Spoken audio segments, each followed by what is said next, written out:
What's up YouTube, Jeff back again, and today I've got a comparison of the Galaxy Z Fold 3 and the Oppo Find N. Now before I do get into today's video, I want to remind you guys that we are doing our huge Galaxy S22 Ultra Ultimate giveaway. We're celebrating the launch of the Galaxy S22 Ultra with a special giveaway leading up to the launch date. It just started yesterday, and if you want to enter, I'll throw the link in the description. All you got to do is a couple of clicks to enter into the giveaway, and we'll be giving that away at the end of February when the Galaxy S22 Ultra officially launches. But today is all about foldables, and in particular, these two foldables right here, the Galaxy Z Fold 3 and the Oppo Find N. Now, I just got the Oppo Find N recently. I made a couple videos about it. I'm not entirely sure I'm going to keep it because of a couple of issues that I want to talk about in this video, some of which I've already elaborated on a little bit and you guys probably have guessed. So before we get into the software and some other things I really want to talk about, obviously these two devices have a lot of differences in terms of their build quality. The Galaxy Z Fold 3 is a very tall device. They're both very thick, but the Oppo Find N is actually, it's a little bit thicker than the Z Fold 3 if I had to say. And they both are very heavy. I'm not sure, I didn't actually look at the weights, but in hand, the Oppo Find N does feel a little bit heavier to me than the Z Fold 3. I probably should have put more fingerprints on my Oppo so I could unlock it quickly. It does feel a little bit heavier in hand, the Oppo device does. In terms of build quality, they're both incredibly premium. One thing that, of course, is really nice about the Oppo device is if you look at the Galaxy Z Fold 3, you can see that nasty crease on any off-axis angle. It does blend away if you're looking straight on, and it doesn't bother you too much over time. But if you look at the Oppo device, you really don't see the crease. Even if it's on a light wall, you know, it's very, very minimal. It's because they kind of slope the crease in the middle on either side, so it's difficult for you to see. And it is less noticeable on any wallpaper, you know, any website or anything like that. It's certainly more noticeable on the Z Fold 3 than an Oppo. You can just sit it down. Even if I put a dark wallpaper on here, I mean, you can still kind of see as you tilt the off axis, you can rotate it any axis. The Oppo crease is much less visible. But also the other thing you can see, of course, is that the aspect ratio is a lot different when these two devices are open, obviously because the Z Fold 3 is in fact quite a bit taller. That offers some advantages, and I've kind of talked about these a little bit already.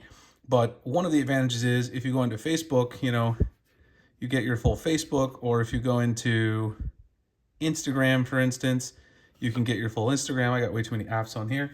You get your full Instagram. Whereas over here, if you go into Facebook, right, it's really too wide. You're not getting very much on the screen. And if you go into apps like Instagram, it's even worse because you either get this, or if you go full screen, then you end up getting only part of the post. It ends up clipping it. So yeah, they didn't do a great job with that. Obviously, the Instagram experience, some of the apps, you can go full size, but then you lose some of the picture. Also, you can rotate, of course, this way as well, but having to keep rotating back and forth isn't the most ideal thing. And there's some apps that are like YouTube Studio where they only open in one particular orientation, which obviously isn't great. I can open YouTube Studio in either orientation on the Z Fold 3. So this aspect ratio that's kind of like a square aspect ratio isn't great. It definitely has limitations. It's really not the biggest problem, right? I mean, this is actually not the biggest problem. I'm going to talk about some other issues in a second, but this is something to be concerned about if you want to use a device like this. Of course, you know, to keep it equal, if you close the two devices, right, if you're on the go and you close these two devices, the Oppo device is much easier for me to use in hand because obviously it's got a much wider screen. If you go in, you start typing an email, you start doing anything on these devices, it's just easier to navigate around the screen because the narrow screen on the Z Fold 3, for me, does make it hard to type. I can still swipe type, but it's not the ideal experience that I'm looking for when I'm sending text messages, Facebook messages, you know, posting tweets and all that kind of stuff, which I do quite a lot, you know, to interact with you guys for the YouTube channel. So that is something to consider. Personally, I think even though the crease is more noticeable on the Z Fold 3, I think the Z Fold 3 is better when it's unfolded, and I think the Oppo Find N is better when it's folded.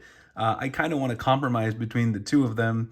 It would be nice to have a little bit taller aspect ratio on the Oppo Find N but then also still have that wider screen. I don't care if it's a little bit heavier or bigger. It would be a nice combination.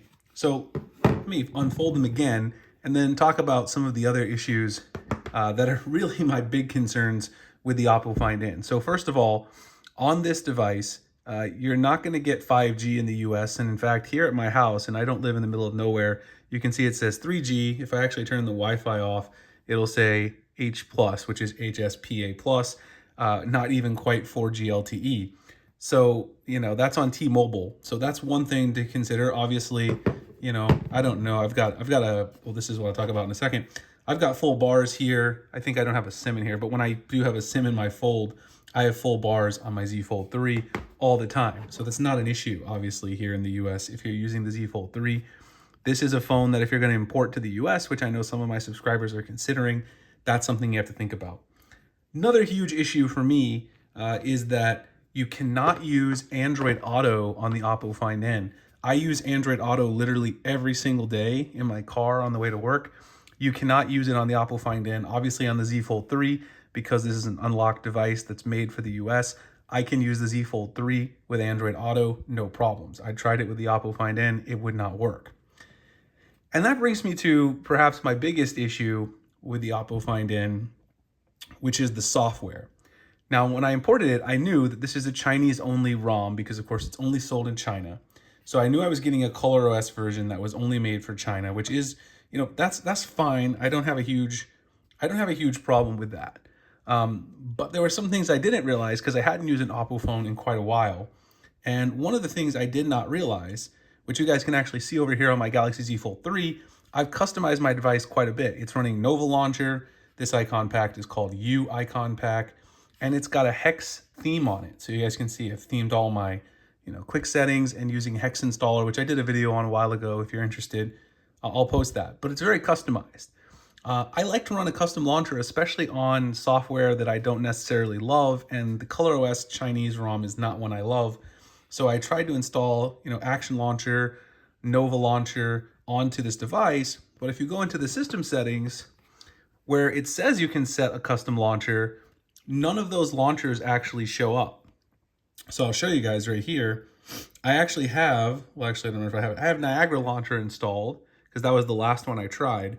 But if you notice, Niagara Launcher does not show up in the launcher options in settings. So I cannot set it. And I also tried this with Nova, Launcher.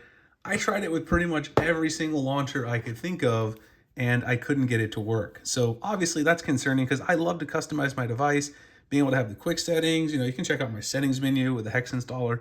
All that customization is pretty important to me. It's something that I do care about, and it's something that I cannot do on the Galaxy Z Fold 3. Sorry, not the Galaxy Z Fold 3, on the Oppo Find N. I don't do very much editing with my voiceover stuff, so that's going to stay in the video, just a verbal typo, but I corrected it. So software is a huge concern here. Can't use Android Auto. Also, the software, aside from not being that customizable, it's kind of locked down, like I mentioned with the launcher issue. In addition, there is a lot of Chinese apps on here, which some of them you can kind of disable, which I did go through and do. But there are some menus on the phone that still are completely in Chinese. Like if you swipe down, let me see if I can do it. If you swipe down from the home and you do the quick search, that also is in Chinese. The stock browser, I believe. You have to go in and manually change these things. In addition to some of the optimization and aggressive battery management that Oppo likes to do, they like to bury everything inside the battery settings so that it's basically not giving you your notifications in real time, things like that. You don't have any of those problems with the Samsung device. And so at the end of the day, it really doesn't even have to go down. There are some other things, obviously battery life. They're both pretty similar on battery life, honestly. I don't think either one of them is much better. I get around 5.5 to 6 hours screen on time with both. Obviously, I'm probably using 5G on the Z Fold 3 makes a bit of a difference there. But the cameras are also pretty similar. I took quite a few pictures with the Oppo Find N. It does quite well. Let's see if I can go through and find one. And I took quite a few pictures with the Oppo Find N. It's not a bad camera at all. It's just that the software is so limited and locked down, and some of these issues. Obviously, you're importing a phone that's not supposed to be sold in the US, so you kind of expect to get some of these things, but I'm a little disappointed. So I may be moving on from the Oppo Find N very soon. I'll probably maybe drop a full review before I do that. But if you're thinking about importing it, I would caution you, maybe wait and see if there's a global version with a global ROM. I might even decide to try it again if there's a global ROM down the road. Anyway, hope you guys enjoyed the video. If you did, please like, comment, subscribe. Head over and enter our Galaxy S22 giveaway where you can win a Galaxy S22 or a Redmi Note 11 or Redmi Note 11S. It's going to be running for the next month, and I'll have all the links below.